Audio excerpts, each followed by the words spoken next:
Ladies and gentlemen, we are live. Welcome, welcome, welcome to the iRacing Pro Series Plum Wild Recap podcast. I am the host, driver of the number 5 car in the iRacing World of Outlaws Late Model Pro Series presented by Buttkicker. I am the host, and person to the right is the driver of the 21 car, the Apex machine. He really needs no introduction, but I'm going to give him one anyways. He's one of my best friends, my teammate, my setup builder, and that is Damian Kiefer, the co-host of this Plum Wild Recap. Howdy. Yeah, there we go. What's going on, Keith? Oh, just another day, another dream. Another day at the office. Yeah, Yep. I hear you. Well, all right. Well, let's get into it. So we had the week 1 here. It was Volusia. We practiced a decent amount, but we don't really get the time that some people do. We just kind of run when we can, and you make the setups and everything, and we test, but not too much practice, really. I mean, it's tough, isn't it? It is tough, especially like with Hannah's urge to play Rocket League and my real racing going on and traveling and racing 3-4 times a week sometimes, and it's hard to get on nowadays. But we still enjoy it a little bit. But no, like in going into week 1 there, like we felt pretty decent coming off of the exhibition race and last year too. I mean, last year you had a good run last year. Yeah.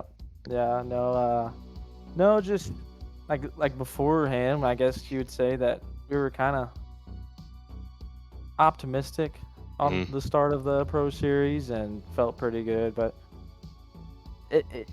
entering a Pro Series, I know the exhibition race was there, but that's just almost a whole different level, a whole different atmosphere. Everyone's there. There was less pressure. There was so much less pressure. The exhibition race, there's no pressure, yeah. Right. I mean, I went into that, with the exhibition race, I kind of went in and I could just feel that I wasn't really nervous. There was no pressure. And I went out there, and for those who don't know, I qualified pole in the exhibition race. Kiefer, last year, you qualified pole of the actual Pro Series race, the one with the 9th race of the season at Volusia. And then, I was talking to Logan Herbert about just the pressure of Pro Series and, and the nerves. And it's the damnedest thing. Like you just get a little bit of nerves. You tell yourself that it's just another race, and you load in, and then all of a sudden you just kind of feel it a little bit. It's a little weird, isn't it? How that the nerves can just kind of creep up on you. Yeah, it is, because like, for instance, I guess you could say the Pro Series, and then you got the Spring Fling and a few other big events that go on iRacing, and like the officials and all that stuff is cool to win, and it's big, and you get excited about it. But once you're in like the Pro Series and the Spring Fling and those top tier events, it's a different animal, because you're racing for value now. It's not just, oh, I'm better than you. It's, well, I'm gonna make more money than you, and I'm gonna win more money, and I'm gonna win more races than you at the professional level.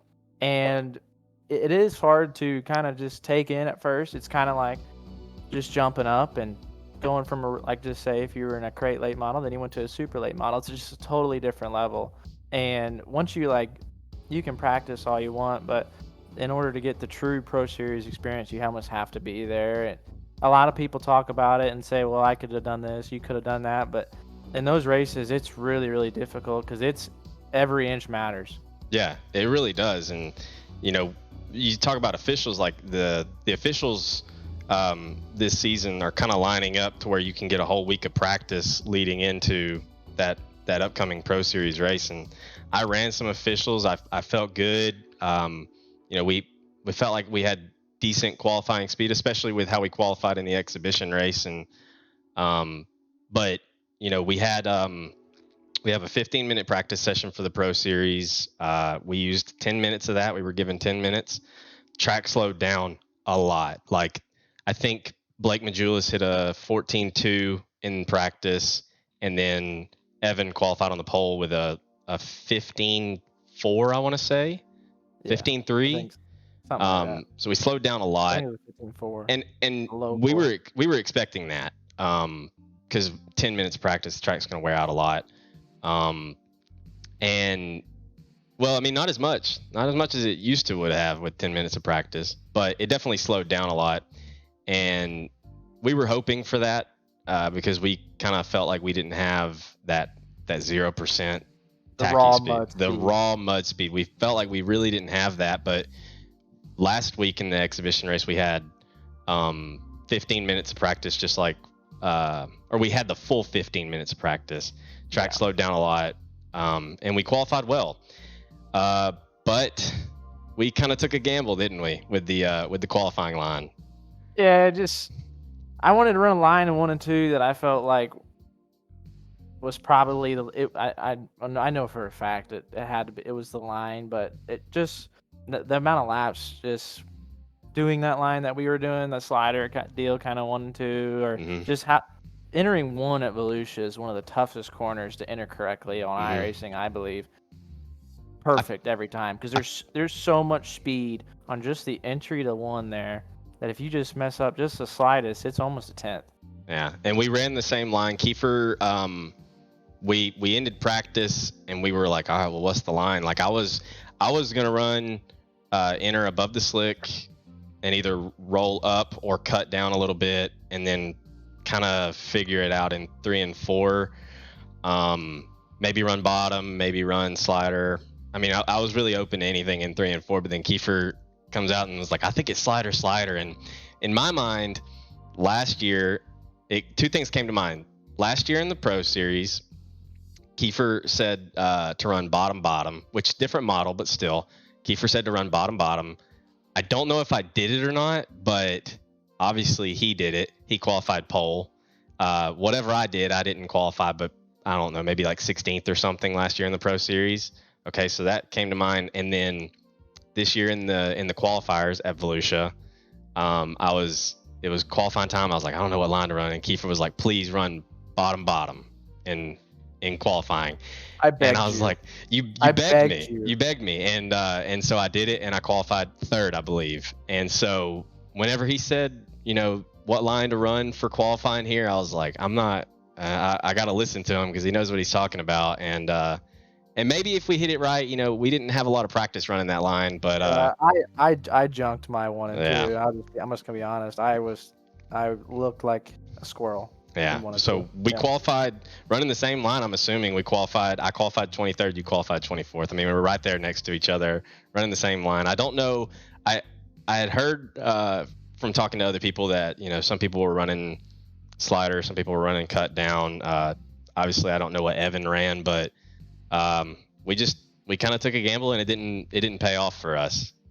No, not exactly. Especially coming off, and I was kind of, the only point that I was really worried about in the night, just leading up to it, was just the tacky speed. Like, because I felt like race speed, we had it all night, and I know we did, like, from later on, just kind of like where it was, but the mud speed for like me, I feel like I've always struggled there, just all the time. Well, you say that, but you qualified pole last year in Pro Series like 2 or 3 times.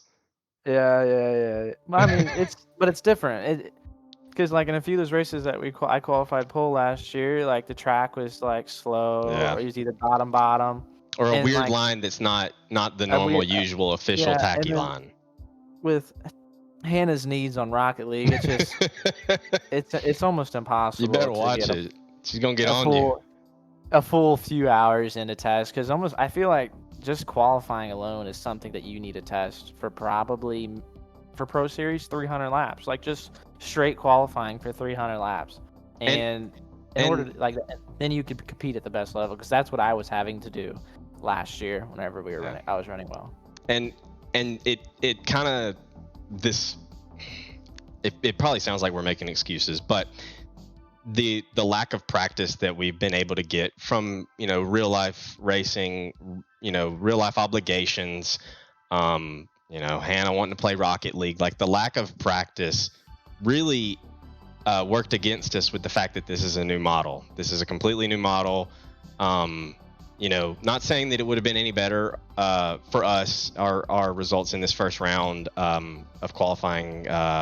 Not saying it would have been any better on the old model, but we had a lot more experience on that. And so we had, about a month and a week? Something like that. A month and a week to prepare for this. But I kind of said to a couple of other drivers in this series that everyone had a month and a week to practice for Volusia, and that's what they did. And now everyone only has a week to practice for each race here on out. So maybe that'll play into our favor a little bit, although I haven't practiced at all for Fairbury yet, and the race is in 2 days. But we'll get into that. We'll get into that later. So, all right, well, let's move on. Let's go into what happened in the heat races. So heat 1, we were not in that heat. Me and Kiefer were in heat 3 and 4. Let me pull up the results here. So heat 1 had Evan Blake, Chase, Dylan Wilson, Dylan Yeager, Ethan Toter, Tucker Elkins, Brett Caudill, and Drew Hopkins. Evan and Blake front row. I mean, that's a tough one for that. That's almost just Evan and Blake 1-2. Like it's it's a given. Yeah, but that one did have some good racing. Overall, I feel like the racing at Volusia was not that great. Last year, was it really that great in the Pro Series race last year on the old model? Volusia's tough because Volusia's just such a momentum racetrack that it's almost so hard. Where like other tracks you're pointing and shooting, where Volusia you're sweeping so much that it's so hard to get under someone. It just, even last year it was really tough to pass there in the Pro Series race. Like it was, I think it was almost the same guys that in the same order of what finished what race. It was very close. It was very close. A few things and But Chase and Dylan Wilson, Chase Barber and Dylan Wilson had a very good race for third. With Chase ending up getting that spot, and Dylan Wilson getting fourth for the final transfer. Heat 2, we had Barrett Bishop, Tanner Tomasi, Talon Willis, Logan Rumsey, Robbie Buchanan, Jeremy Steele, Mike Augustine, Jesse Wall, and our teammate Blake Murray. Man, Barrett stole that one at the line to start second. He was super conservative. Hats off to Tomasi because leading that. He was a little free off of 1 and 2 compared to how Barrett was. Barrett was better. He could cut down the hill there where Tomasi was kind of sliding, and he held on for, 7 3/4 of the race. But it's hard, especially being out front, because you don't want to hurt the guy behind you, and you don't want to be that guy in the way. But it's also a Pro Series. And it is Pro Series, it was also his rookie season. So you're gonna make mistakes, but I'm pretty sure he rebounded in the feature later on in the night. He did. So hats off to him on his first night of Pro Series. Yeah, and Rumsey moved up 3 spots to transfer in. Not a great qualifying effort by him there, but he definitely made up for it in the heat race. So that one had I think some of the best racing. Heat 3, the track was pretty good there. Heat 3, that was my heat. Started 6th, finished 8th. I got some notes here on what I saw in that one. So I'm sure some people saw the contact that I had with Dez. From what I recall, wrong place, wrong time. Yeah, I had a good run going in. I believe, and it's so tough, the mentality after a subpar qualifying effort and it being my second year in the series, it kind of like gets you in this frantic. I want to get in, I got to get in as many spots as I can, this or that, and I can't remember if Dez had someone on his out inside or not. I believe there was a guy on his inside, and you guys are kind of 3 wide, entering awkwardly. 3. Yeah, and the right rear quarter panels prior to this most recent patch, they were like solid steel. If you got into someone, just like it should go outwards. It should have should have some folding ability to it, but it just did not. I kind of hooked Dez there, and the one thing that's very frustrating about this series is no cautions, man, in the heats or the LCQs. So like, there's kind of this.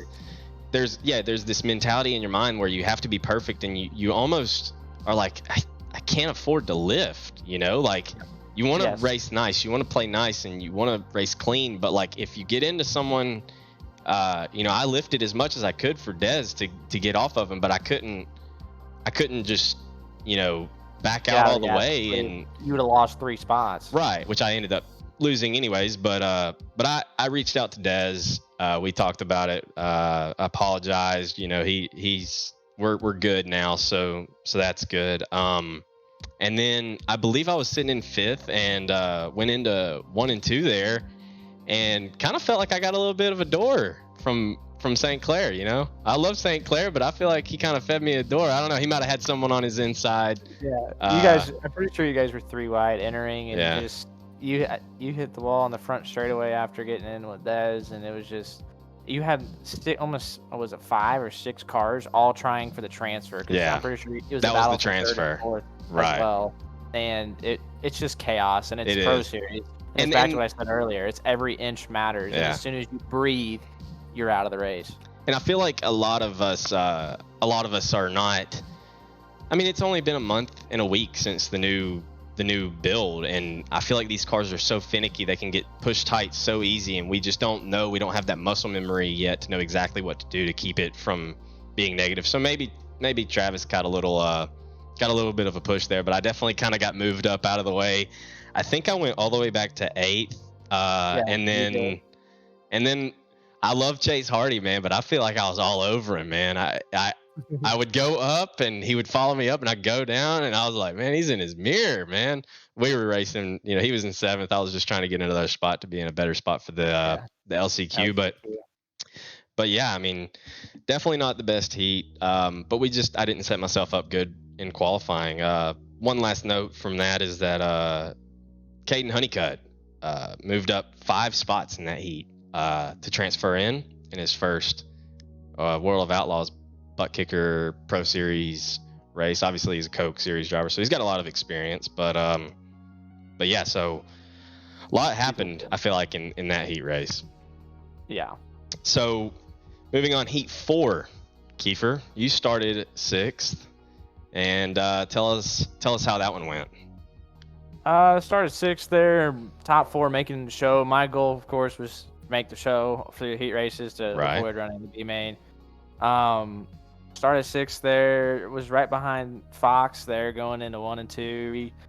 And then we were racing side by side with a good while. And him, JD, Tristan, and those guys and Kaysen were battling for a long time. And then Kaysen, I believe, slipped up one time, and it cost him just a little bit. And then we got underneath him. And we were right there, just no one really gave an inch. No one really moved anybody anywhere besides. There was really many opportunities for passing.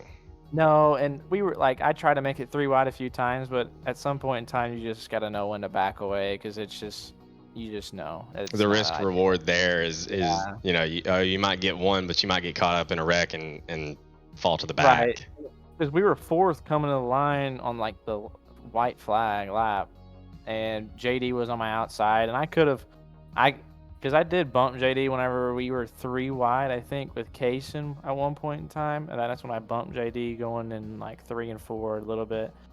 And then we were in 4th for like 2 laps. But with him on the outside, I knew he was going to get the run.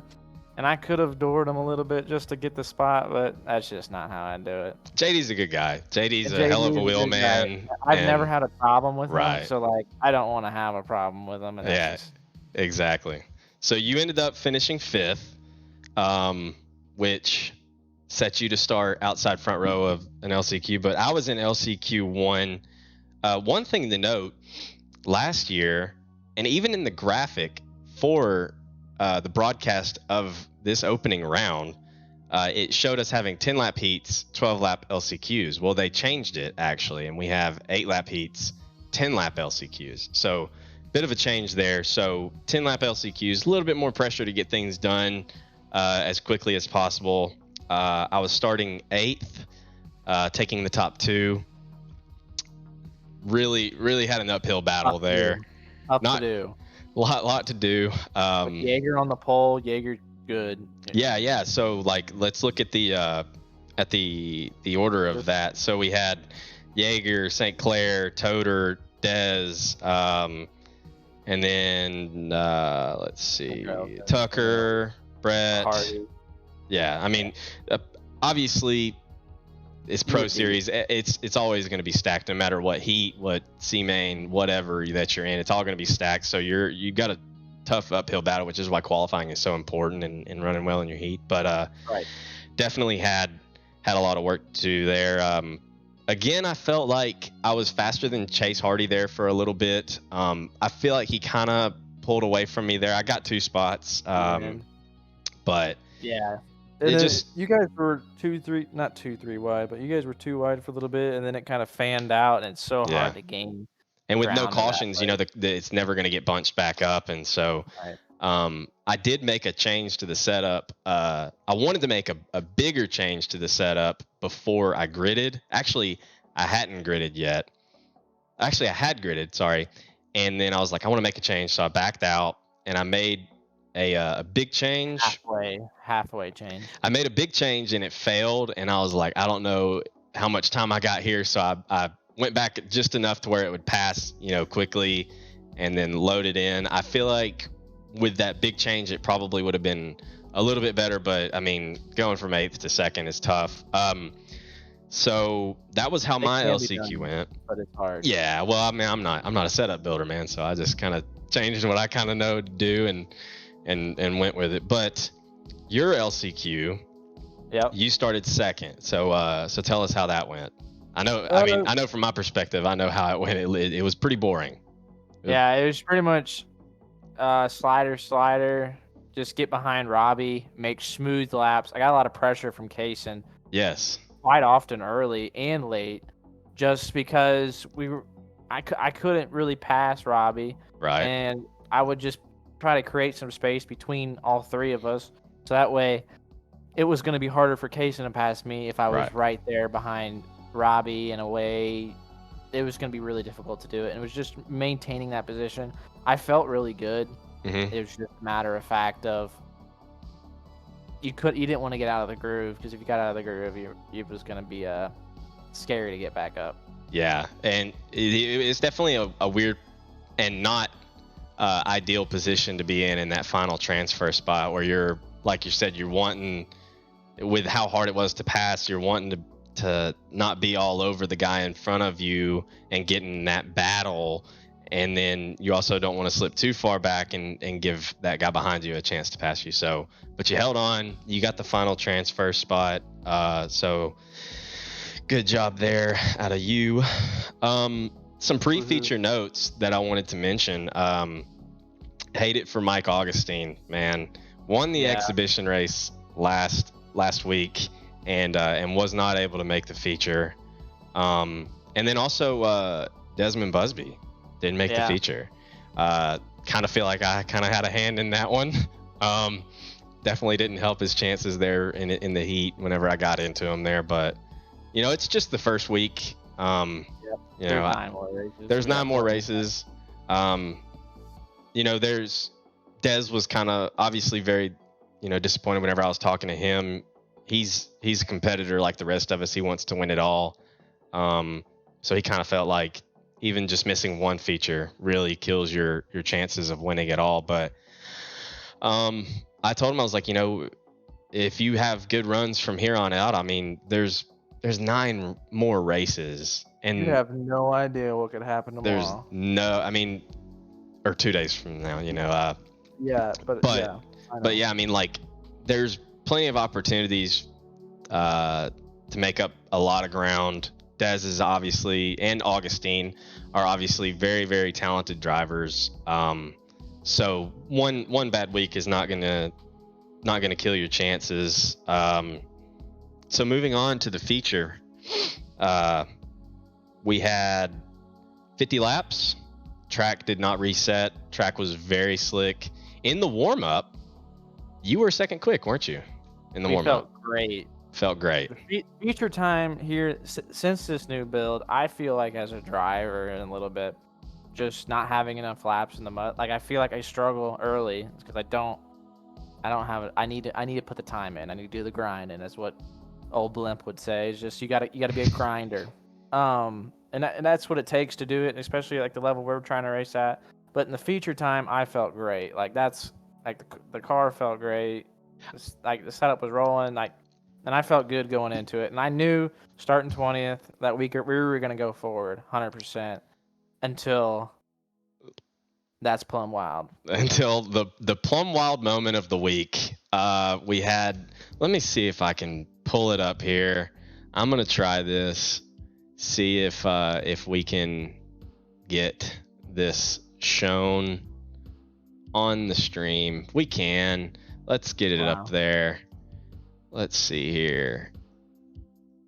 The Plum Wild moment of the week. Plum Wild, ain't it? It was Plum Wild. I mean, disaster on lap 1. Disaster on lap 1. I mean, we go into turn 1 here. People getting checked up, all sorts of stuff. And we're scared. We're died. I mean, to be honest, this contact did not look like it should have done anything, really. It should not have done that much. I was just trying to coast through here. I feel like you had nobody behind you. You really could have gotten on the brakes, honestly. 100% could have. 100%. Yes. But that it gave you that left front damage. Right there. And it was chaos right there for a second. And that was it.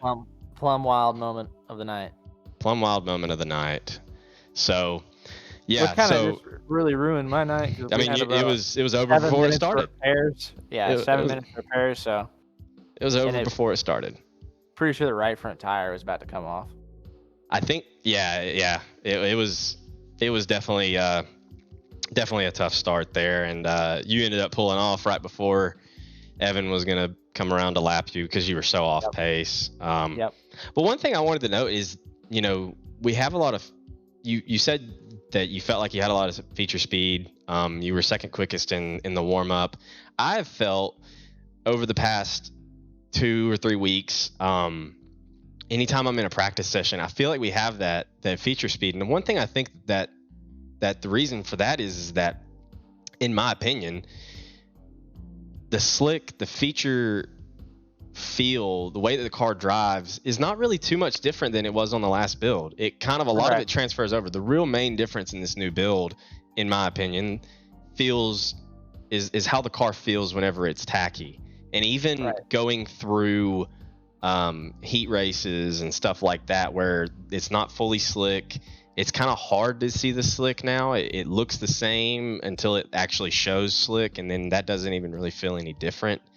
But yeah, so the feature race speed, I feel like you could have had it there, and you did have it there in the feature, but like you said, it was over before it really started. Dylan Wilson, some notes here for the feature. Dylan Wilson was the hard charger from what I can tell. He went up 6 spots, finished 7th. Dylan Wilson's just a hell of a wheel, man. I mean, time and time again, he's been in the Pro Series since 2020. He's went through 3 different builds.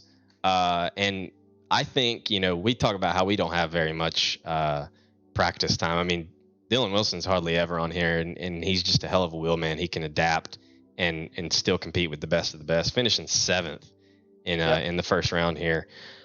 So kudos to him. Chase Barbara was Bad night for him. down 10 positions, Yeah, started ninth, he finished got 19th. I think he was the one that was caught up in all that, wasn't he? He was yeah, one of them. he was one of them as well. Because me and him were in the back that one time, and I'm pretty sure he didn't have a nose. Yeah. So tough Which was kinda, sledding. So that's unfortunate. Other than that, kind of a boring race. I mean, I'd have to go back and look at the patch notes to confirm, but I mean, I guess the tracks can rubber up now, because it was right through the middle, right in the slick, what looks like the slick, and everybody was just rolling, and right. kind of one lane. You did see some side by side battling there. I believe Dylan Fox was in a side by side battle a little bit with someone. I think Dylan Jaeger Wilson. and Rumsey, them were all pretty. They were Yeah. side by side. There was a quite couple often. of groups, like Yep. I remember looking just ahead of you, because I was spotting for you in the feature. That group of like Robbie Buchanan. Let me see if I can pull it up here. It was like, I believe it was Robbie Buchanan, like Colton Zimmer, Tristan Travis Ladouceur, St. Clair. I mean, JD was leading that group. yeah, it was a group that was kind of far behind. All had a little bit of damage, so they weren't able to keep up. But they were all battling with each other. But outside of that, it was. Then you had Fox, Jaeger, Rumsey, and Honeycutt in their group. Yeah, but it was just so. Wilson, Talon Willis, and Peyton Stevenson in their group. Yeah. And then it was Majulis, Tomasi, Kendall, Barrett, and Evan. Yeah, it kind of reminds me of the old package of cars that they had for the super speedways in NASCAR, where they were like doing tandem drafting, where everybody was kind of in their little groups, and but it was very one lane, not a ton of passing, so you did see a few things. I think Majulis made one hiccup all race, and it cost him just one spot with the Tomasi, and then Tucker got. I don't know if he hurt his tire. Tucker and Barrett had a very good battle. At the end of the race, they were battling pretty good, and then Barrett kind of made it known that he was running second tonight. Yeah, but it was a very very rare mistake out of Blake Majulis. I mean, I can't remember what corner it happened on. I think it happened it was coming out of 2, so he just pushed, and Tomasi just went right on by. I mean, Blake is obviously one of the most successful racers that we have on this platform, and has a ton of experience, and just that small little hiccup, a rare one, and allowed Tomasi to grab 4th there. But Blake held on for 5th. I say held on. I mean, I think he was all over. Yeah, he was just in that line. He was there. They were all there right there. Yeah. So, but yeah, Evan doing Evan things up front. Yeah. I mean, we'll talk about that here in a little bit, but yeah, Evan got the win. I mean, he was cruising up there. He got to lap traffic there at the end, and I think he was just kind of cruising behind him. He didn't want to get involved too much. He had such a lead. But yeah, Evan doing Evan things. We'll get to that in a little bit about that. But so that was the feature. Well, we also had, like you said, that battle between Kendall and Barrett. And Barrett in his post-race interview was talking about the race being a little bit boring. I believe the broadcasters were disagreeing with that, but Barrett was kind of like, well, whatever you think, I guess. But yeah. Barrett kind of, I mean, personally, it did seem like Barrett kind of gave Kendall a little something. Yeah, just letting them know that, hey, I'm better than you tonight. Just let you know, no, not like that. It's racing, and every point counts. If he's looking at trying to run the top 3 in points this year, that's stuff you have to do and things you need to do. And it wasn't terrible by any means, and it wasn't like he killed him, because Kendall still ran 3rd, and but whenever it did happen, it did open an opportunity for Tomasi to almost come in there and snag the final podium. But speaking of Kendall Tucker, man, another guy like D-Will, through many years of Pro Series competition, different builds, he comes out, and I mean, I don't personally see him on a ton. He doesn't run a lot of officials. I'm sure he practices a little bit to prepare as a competitor, but comes out and finishes 3rd. I mean, hella impressive. So, decent feature. There's going to be some changes for next week for how the track is prepared, but we'll get into that in a minute. But for now, we're going to bring on our special guest. First special guest of this series, and that's going to be, let's see if he's here. He's going to have to turn on the camera again. We're going to need that camera there. This is going to be the driver. The Speed Ranch number 91. Peyton Stevenson. What's up? What's going on, Peyton?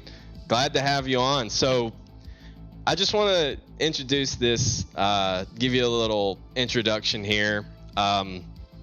Peyton Stevenson, this is going to come out wrong a little bit, but not like the most well-known name in the series coming in. I mean, you weren't in top split in the pro qualifiers. You did make it in, obviously. And I believe you picked up a couple of wins in the qualifying rounds in your split. But man, first race in Pro Series, you qualify 11th in your heat race, heat 3. You went from 3rd to 2nd. You started 7th in the feature and you finished 9th. Man, that's a hell of a night for your first start in the Pro Series. I mean, what were the nerves like going in? I mean, you're a rookie. I mean, shit. I was nervous my first week, and I didn't perform worth a shit. So I mean, what were your nerves like going in, buddy? Man, me and my spotter were talking before the heat race because we were on the grid for like at least 3 minutes sitting on the grid. So I'm scrolling on TikTok, trying to calm myself down.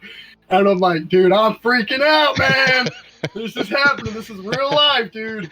So like before we even took the green, I freaking smashed 2 Twinkies and drunk a root beer, and freaking we just took the green flag, and we were like, Chase slipped up on the start, and I got underneath him, and I was like, I just gotta hold on to this. I might have blocked Caden Honeycutt a little bit, but we had to do what we had to do, and we finished second. I was pumped. After that, we were chilling in the feature.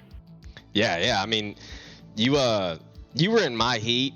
I mean, there was a lot that went on in that one, but you were ahead of it all. For qualifying, though, I mean, what were your nerves like going into qualifying? Qualifying's so important, and you know that.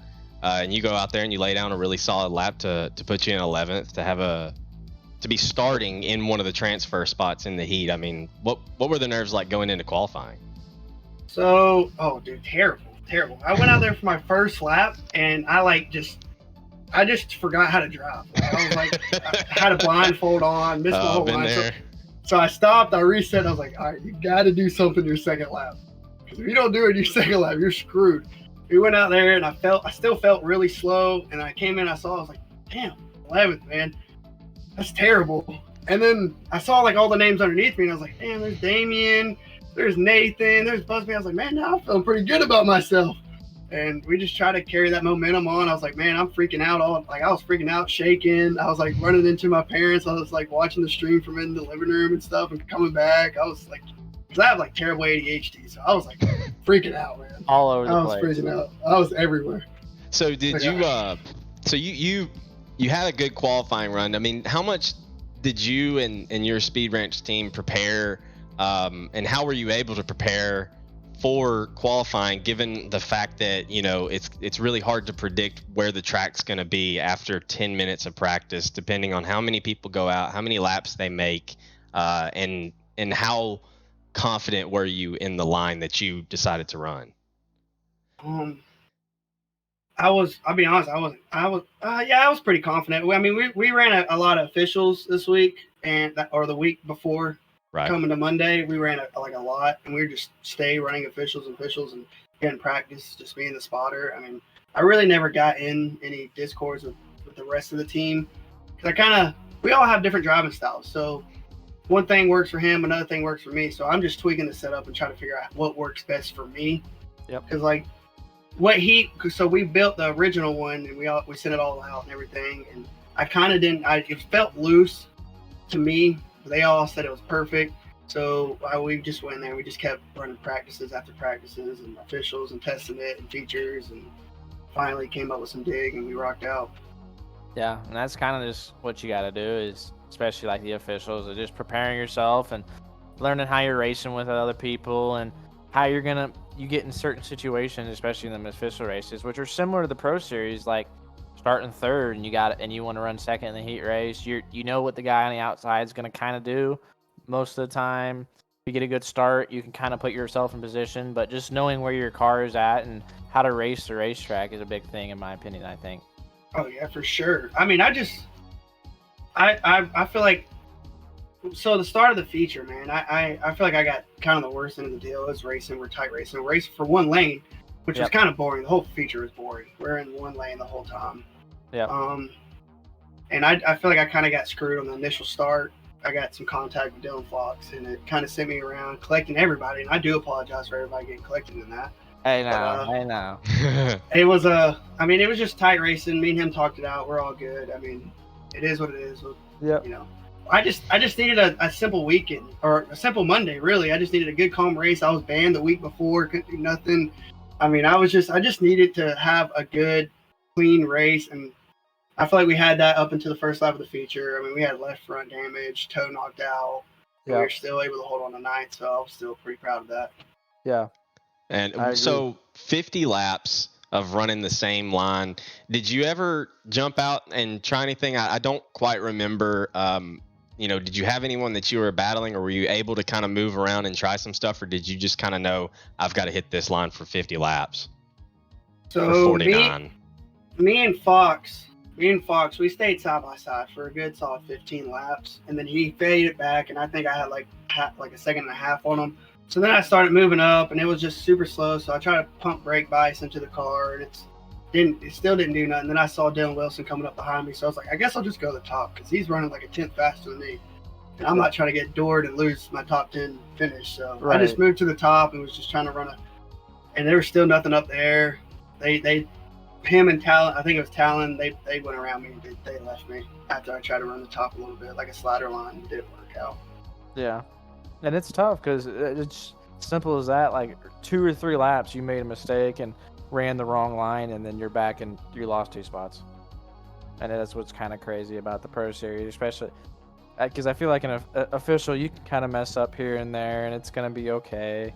But in the Pro Series, you got to go 24/7. Like, there's no stop. Like, it's all tight. We're just tight racing. Yeah. Especially on one lane. I mean, it was just the race director, they did everything they were supposed to do. I mean, the track was good. It just was a boring feature. Well, it was what we were begging for. I feel like what we were begging for all last season was just let us run it in practice and run it all the way through. And then it just went completely different on this new build where we were kind of like, if I would have been in that feature, looking back at it now, I would have been like, man, I wish they would have, pre-genned it to something or, do something to kind of make it a little more racy, but obviously hindsight's 2020.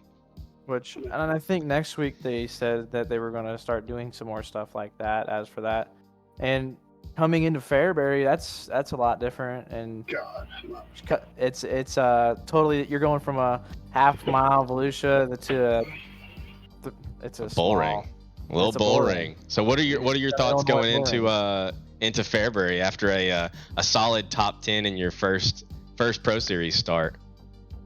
I mean, honestly, we were hyped that we made a top 10. We were hyped we made the feature at Volusia. We went to the Waffle House, got chocolate chip waffles after and everything.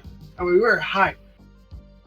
And that exceeded my expectations by a lot. Now going into Fairbury, I don't think it's going to be the same deal. I already know I'm terrible at short track is my problem. And then we have Fairbury, then Cedar Lake. Those 2 tracks are going to kill me because I'm not good at the short tracks. And I feel like the short track, compared to it takes a totally different style. Where Fairbury, you're going to be sideways a lot, like in the wheel. Like, you're just going to be to the right, maybe to the left, but not nearly as much as you would be at Volusia or at Eldora and those places where you're super straight and you have to be almost perfect with your precision. But then you go to these bull rings like that, and your steering wheel input matters, but it's not as important as it is compared to the half mile. And to me, I think it's a lot more give and take with yourself as a driver and be successful there. For sure. I mean, I have like zero expectations going into Fairbury. I'll be honest with you. No expectations whatsoever. I've ran like 3 or 4 officials this week, and I've qualified like dead last, and can't even make the feature in an official. So I don't know. I mean, it can flip on you in an instant. I mean, you saw a couple of guys like myself and Mike Augustine that ran really well in the exhibition race that didn't even make the feature in the Pro Series race itself. So it can flip on its head, and you can really surprise yourself. I mean, but you kind of have an advantage if you truly are going in there with no expectations. Then you have nothing to do but exceed your expectations, and it can kind of work in your favor there, Peyton, to not have any pressure going in. So, well, thank you for joining. We appreciate you coming on. Congratulations again on a top 10 run in your first ever start, hitting the dab. Is there anything you wanna say before you're done here? Yeah. Shout out to my boy Tomasi at Speed Ranch and my boy Damian. Peace out. Later, Peyton. Thank you for coming on. See y'all. Yes, sir. So there was Peyton Stevenson. What a character! It's first time I've ever really talked to him, man. Yeah, no, he's something. Me and him got a little Snapchat streak, and he sends me some. Well, he's one of them Southern boys. You know how them Southern boys are. He definitely put on a great interview there. He did mention Tanner Tomasi. One thing I wanted to say, congratulations to Tanner Tomasi as well. 4th in his first ever rookie season, in his rookie season, first ever Pro Series start. I mean, he's got obviously an illustrious career so far on iRacing, but his first time ever making the Pro Series, and he finishes 4th in the first round. Congratulations to him, as well as talent. Let me pull up my list here that I wanted to. Talon Willis with the 8th place finish. Talon Willis as well. A great run in his first ever Pro Series start. Caden Honeycutt, like I said, 10th. Coke Series driver, so a lot of experience there as far as pro competition goes, but still an incredible run for his first time. Colton Zimmer, Tristan Ladiseur, just a couple of rookies that made the feature in their first attempt. That's really impressive. So congratulations to those guys. But now let's move on to Fairbury. What are we looking forward to at Fairbury, Kiefer? The bottom. I know. And I think the race directors are going to do a few things, throw us a few curveballs this week, but kind of just being prepared for the bottom, and then being prepared for the top, being prepared for the middle, and just overall just feel good everywhere and find something to me that just feels super consistent everywhere and something I can race with, because racing at Fairbury, that's really, you don't want to give a half an inch there instead of an inch. It's super tight. I qualified pole there last year, led a few laps in the first race of the season too. Your first race. Yeah. Felt really good, and I think the bottom's gonna be good for early. I don't know what they'll do. I have it here if you want to know. If you want to know, we can announce it now. I know how Fairbury gets, and it's gonna be banging the boards. I have a feeling. I have a feeling too. But for those wondering, so last week at Volusia we started completely fresh, and had 10 minutes of practice to work the track in, and then it carried through throughout the race, throughout the event. There's switching things up. I guess they agreed the racing wasn't as good as it could have been. So for Fairbury, they're saying that they're going to start the practice session anywhere between 40 and 60% starting state, which is crazy. And we're not going to have, but probably 2 or 3 minutes of practice. And then we're going to be jumping right into qualifying. The heat races and the LCQs are going to be carried on throughout that track state, and then they're going to be refreshing the track for the warm-up and obviously the feature somewhere between 5 and 25%. Wow, that's a big difference, isn't it? It is, and I think it's going to change it. I think the feature could possibly be pretty decent. I haven't really looked into the Fairbury pre-gens a lot yet, But Me either. I just, as much as a bottom feeder and a catfish I love the bottom there. I love the top there. Yeah, and I have. Love getting fallsy.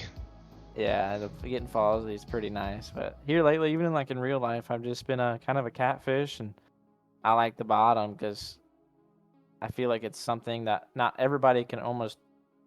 It's something everyone can do, but not do it perfect every time because the bottom is hard, and especially whenever it's slick. Especially when it's slick, and I'm gonna test a few things here probably tomorrow because I'm racing tonight, and we'll look from there. And I tested a little bit this morning. I feel decent. I just need to get some more laps on a pre-gen racetrack to kind of prepare myself for it. I have seen the higher the pre-gen, from what I can tell at Fairbury, you automatically get a cushion, and the higher the pre-gen, the more of a cushion you get on the outside. So maybe I imagine that it'll probably be bottom for qualifying, just for that 1 or 2 lap speed, right? But then I think it could really open it up for the feature. I mean the heat races and the LCQs where you have a good cushion to go to on the outside, although it'll probably be slick, and then probably a decently tacky bottom to keep up with that outside. And it'd probably be a little bit slick, but I think that could really create for some good 2-lane classic Fairbury bull ring racing, where you have a group of guys that are hugging them tires, and then you got a group of guys that are banging the boards and killing the right rear quarter panel. Yeah, and I feel like coming into this week,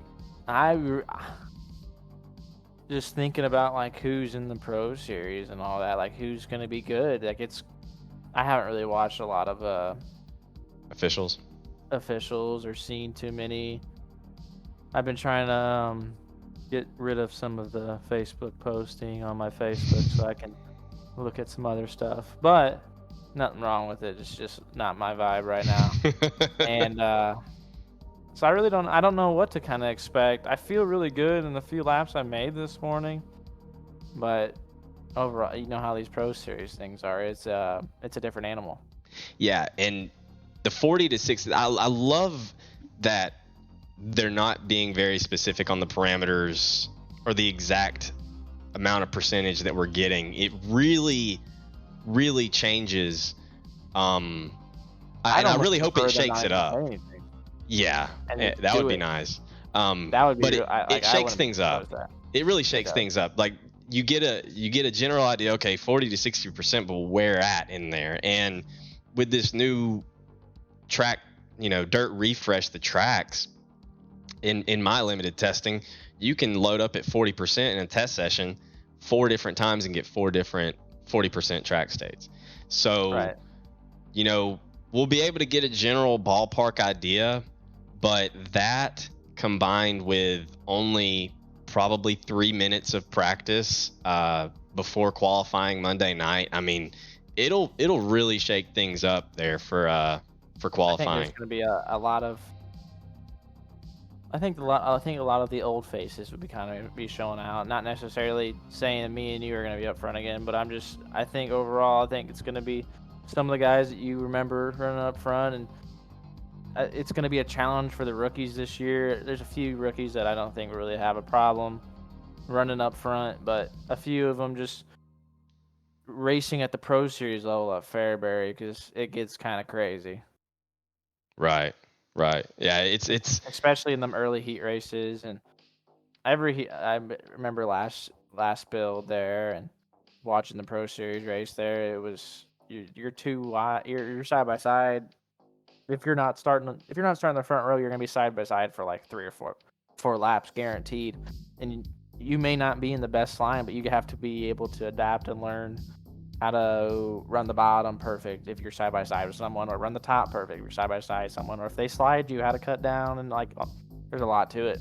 And especially if you're racing at the Pro Series level, there's no inches that are being given, so it's going to be tight racing, and hopefully it's a good show.